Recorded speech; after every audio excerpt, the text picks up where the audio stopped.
Bismillahirrahmanirrahim. Assalamualaikum warahmatullahi wabarakatuh. Innal hamdalillah nahmaduhu wa nasta'inuhu wa nastaghfiruh wa na'udzu billahi min shururi anfusina wa min sayyiati a'malina. May yahdihillahu fala mudhillalah wa man yudlilhu fala hadiyalah.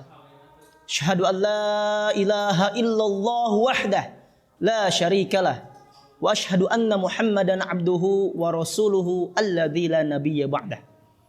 Qala Allah ta'ala fi kitabihil karim wa huwa asdaqul qailin. A'udzu billahi minasy syaithanir rajim. Bismillahirrahmanirrahim.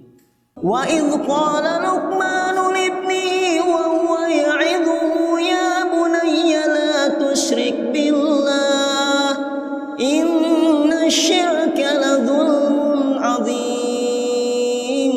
Sahabat Bunirul Islam TV yang sama-sama mengharapkan rahmat Allah Subhanahu wa taala. Baik dan buruknya seorang anak pada hakikatnya merupakan cerminan dari kondisi pendidikan yang diberjalankan oleh orang tua di dalam rumahnya sendiri. Karena pada dasarnya rumah merupakan madrasatul aulad atau tempat pendidikan yang pertama bagi anak-anak pasca mereka terlahir ke alam dunia ini. Yang mana yang menjadi aktor pertama sebagai pengajar di dalam rumah tangga adalah kedua orang tuanya yang berkewajiban mengurus dan mendidik anak-anaknya. Dan juga pendidikan yang diberjalankan di dalam rumah tangga menunjukkan ideologi yang ditegakkan di dalam lembaga rumah tangga tersebut. Sehingga tidak mungkin akan tertanam akidah Islami dalam diri seorang anak apabila kedua orang tuanya tidak menjadi pelaku dalam penegakan akidah Islami dalam lembaga rumah tangganya. Dan begitu pula akhlak yang dilakukan oleh anak-anaknya adalah buah dari ideologi yang ditanamkan kepada anak tersebut.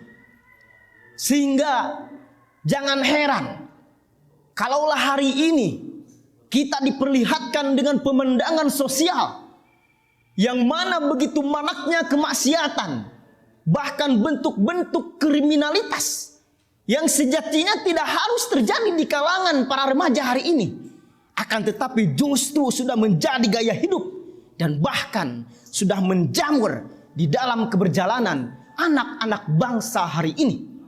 Dan itu semua merupakan buah dari pendidikan yang ditanamkan di dalam lembaga keluarganya. Sahabat Bunirul Islam TV yang Allah muliakan, sudah menjadi kewajiban kita sebagai orang tua, yaitu mendidik anak-anak kita dengan metode yang diajarkan Allah melalui kalamnya dalam Al-Quranul Karim. Yakni sebagaimana Luqmanul Hakim mendidik anak-anaknya dengan landasan tauhid, yang mana yang pertama kali ditanamkan oleh Luqmanul Hakim yaitu prinsip-prinsip tauhid sebagaimana yang Allah jelaskan dalam Quran surat Luqman ayat ke-13. A'udzu billahi minasyaitonir rajim. Wa idz qala Luqmanu libnihi wa huwa ya'idhuhu ya bunayya la tusyrik billah inna syirka la dzulmun 'adzim. Dan ingatlah ketika Luqman berkata kepada anaknya, ketika dia memberi pelajaran kepada anaknya, wahai anakku, janganlah engkau menyekutukan Allah. Sesungguhnya mempersekutukan Allah adalah benar-benar kezaliman yang besar. Inilah pendidikan yang seharusnya pertama kali kita tanamkan kepada anak-anak kita.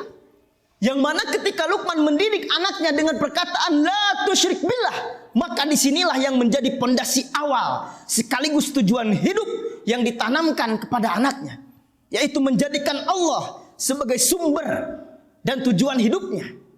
Dan inilah yang seringkali luput dari kita sebagai orang tua dalam menanamkan prinsip pendidikan kepada anak-anak kita. Sehingga tatkala kekeliruan ini terus ada, maka jangan salahkan sepenuhnya kepada anak-anak kita apabila di kemudian hari mereka tidak menjadikan Allah dan agamanya sebagai skala prioritas dalam hidupnya. Bahkan sebaliknya, Bisa saja agama hanya menjadi formalitas semata. Dan tatkala agama hanya menjadi formalitas, disinilah kegagalan kita sebagai orang tua. Sahabat Budidayu Islam TV rahimakumullah. Bisa saja di kehidupan kita sehari-hari, kita tidak menyadari bahwa pendidikan yang kita lakukan di dalam rumah masih ada unsur-unsur kejahilian. Dan ketika itu terjadi, tanpa disadari juga, kita telah mengabaikan metode pendidikan yang diajarkan oleh Allah Subhanahu wa Ta'ala dalam Al-Quran. Lantas, seperti apa pendidikan yang masih ada unsur kejahilian yang jarang kita sadari? Fakta hari ini membuktikan bahwa orang tua yang menanamkan pemahaman kepada anaknya bahwa untuk mendapatkan pekerjaan yang layak dan disegani di lingkungan masyarakat harus sekolah setinggi mungkin. Berarti nilai kejahiliannya adalah mendoktrin anak menjadi manusia yang materialistis, yang memandang mulianya seseorang diukur dengan banyaknya harta hasil dari pekerjaannya. Fakta lainnya, ada juga orang tua yang menanamkan pemahaman kepada anaknya bahwa mencari pasangan hidup atau jodoh harus dari kalangan orang kaya, dari keturunan terpandang, atau mempunyai level pendidikan yang sama tingginya. Dan bahkan lebih parahnya lagi, lebih rela melihat anaknya jadi bujangan lapuk atau menjadi gadis lanjut usia daripada harus menikahkan anaknya dengan seseorang yang di luar ekspektasinya. Fakta selanjutnya, ada orang tua yang menanamkan pemahaman wajibnya menutup aurat. Akan tetapi, tidak mengapa ketika anaknya tidak menjaga hijab secara sosial. Sehingga seringkali kita melihat banyak dari anak remaja mengenakan hijab, akan tetapi melakukan fahisyah dengan berpacaran. Bahkan tak sedikit yang sampai melakukan perzinahan. Itulah fenomena hari ini yang menunjukkan bahwa ada sebagian orang tua yang masih tercemari unsur-unsur kejahilian dalam menerapkan pendidikan kepada anak-anaknya. Adapun sebaliknya, ada orang tua yang mengabaikan pendidikan agar anaknya bisa dijadikan sapi perah. Dalam arti anak hanya diartikan untuk bekerja dan membantu perekonomian keluarga saja, dan menganggap tidak perlu mengikuti pendidikan formal dengan seloroh yang menunjukkan cara pandang jahiliyahnya. Seperti ungkapan misalkan, untuk apa sekolah? Toh presiden juga sudah banyak. Atau ungkapan, untuk apa masuk pesantren? Toh kiai dan ustadz sudah tak terhitung. Itulah yang harus kita takutkan. Ketika konsep pendidikan jahiliyah menjadi budaya, maka akan melahirkan generasi-generasi yang lemah sepeninggal kita.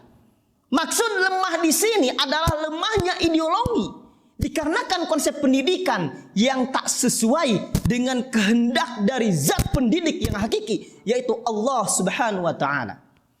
Terus bagaimana bila orang tua yang seperti itu menggunakan dalih sayang kepada anak, sehingga dengan dalih sayangnya sampai-sampai membiarkan anak-anaknya bebas melakukan sesuatu yang mereka senangi, tidak peduli apakah itu melanggar syariat atau tidak. Allah Subhanahu wa Ta'ala berfirman dalam Quran surat Luqman ayat ke-33, A'udzu billahi minasy syaithanir rajim. Ya ayyuhan nasu taqu rabbakum wakhshaw yawman la yajzi walidun aw waladihi wala mauludun huwa jazin aw walidihi syai'a inna wa'dallahi haqqun fala tagurrannakumul hayatud dunya wala yagurrannakum billahil gharur.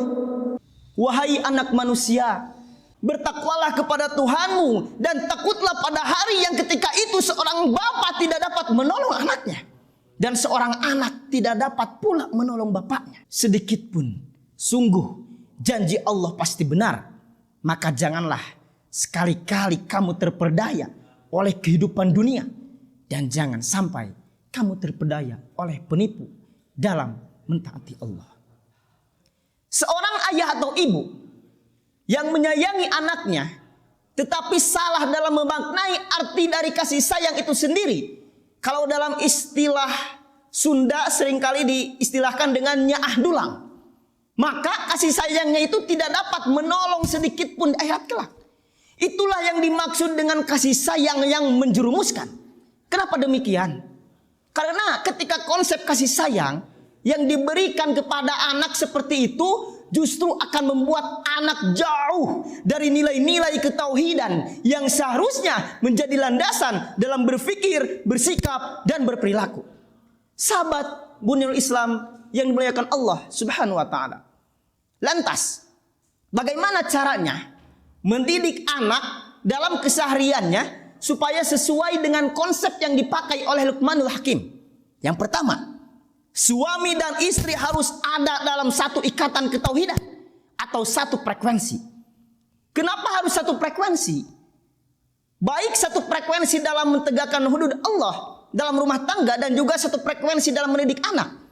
Karena sejarah pun sudah membuktikan bagaimana suksesnya keluarga Nabi Ibrahim alaihissalam dalam mendidik dan mengkadar seorang Ismail sehingga menjadi anak yang soleh.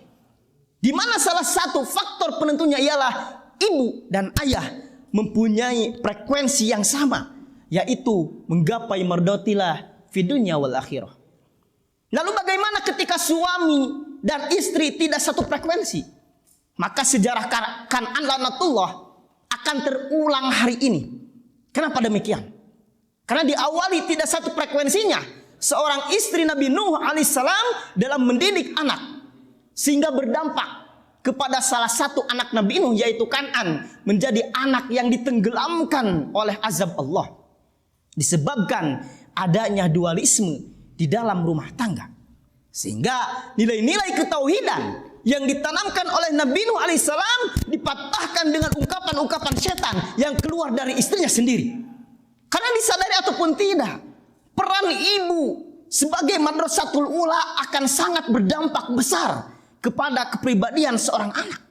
Dan ketika madrasatul ulanya menanamkan nilai-nilai kesyirikan, maka itulah yang akan menjadi karakter di dalam diri seorang anak. Yang kedua, jadikanlah rumah kita sebagai basis penegakan syariah. Kenapa demikian? Karena lembaga rumah tangga merupakan daerah otoritas suami atau ayah dalam hal ini untuk menegakkan syariah Allah dalam rumah tangganya. Suami yang mempunyai kekuasaan dan kewenangan untuk menegakkan syariah di dalam rumah tangganya. Bahkan saking berkuasanya seorang suami sampai-sampai ayah dari istri pun atau mertua dalam hal ini tidak bisa mengintervensi keberjalanan rumah tangga anaknya. Karena selamat tidaknya keluarga dari siksa Allah ditentukan oleh tegak dan tidaknya peran fungsi suami sebagai pemimpin dalam rumah tangga dan kesuksesan suami dalam menjadikan rumahnya sebagai tempat ibadah kepada Allah Subhanahu wa taala. Sebagaimana firman Allah dalam Quran surat Yunus ayat 87, A'udzu billahi minasy syaithanir rajim. Wa auhayna ila Musa wa akhihi an tabawwa'a liqaumikuma bimisra buyutan waj'alu buyutakum qiblah qiblatan wa aqimus shalah wa basyiril mu'minin. Dan kami wahyukan kepada Musa dan saudaranya, ambillah beberapa rumah di Mesir untuk tempat tinggal kaummu dan jadikanlah rumah-rumahmu itu tempat ibadah dan laksanakanlah salat serta gembirakanlah orang-orang mukmin. Dan yang ketiga, perintahkan dan contohkanlah anak-anakmu agar selalu melibatkan Allah dalam segala aktivitasnya. Dalam hal ini, orang tua jangan hanya banyak bicara, tapi harus tampil menjadi contoh seperti dalam penegakan sholat, baik dalam ritualnya maupun dampaknya dalam kehidupan bersosial. Sehingga seorang anak akan menjadi anak yang tidak mudah terlenakan oleh kehidupan dunia. Seperti yang Allah terangkan dalam Quran surat Toha ayat 132. Allah Ta'ala berfirman, A'udzu billahi minasyaitonir rajim. Wa'mur ahlaka bis salati wastabir 'alaiha. La nas'aluka rizqa, nahnu narzuquk wal 'aqibatu littaqwa. Dan perintahkanlah keluargamu melaksanakan salat dan sabar dalam mengerjakannya. Kami tidak meminta rizki kepadamu, kamilah yang memberi rizki kepadamu. Dan akibat yang baik di akhirat adalah orang-orang yang bertakwa. Syahidnya dalam ayat ini adalah tatkala kita sukses mencontohkan prinsip hidup seperti ayat di atas, maka akan melahirkan generasi yang tidak terlalaikan dengan hingar-bingarnya manusia yang berlomba-lomba dalam mengumpulkan harta kekayaan. Karena dia yakin kepada rububiyah Allah sebagai pemberi rizki, dan justru dengan rizki yang Allah berikan kepada dirinya akan menjadi sarana mencapai derajat takwa di hadapan Allah Subhanahu wa taala. Cukup sekian yang bisa saya sampaikan, kurang lebihnya mohon maaf. Aku qouli hada, nastaghfirullah wa lakum. Wassalamualaikum warahmatullahi taala wabarakatuh.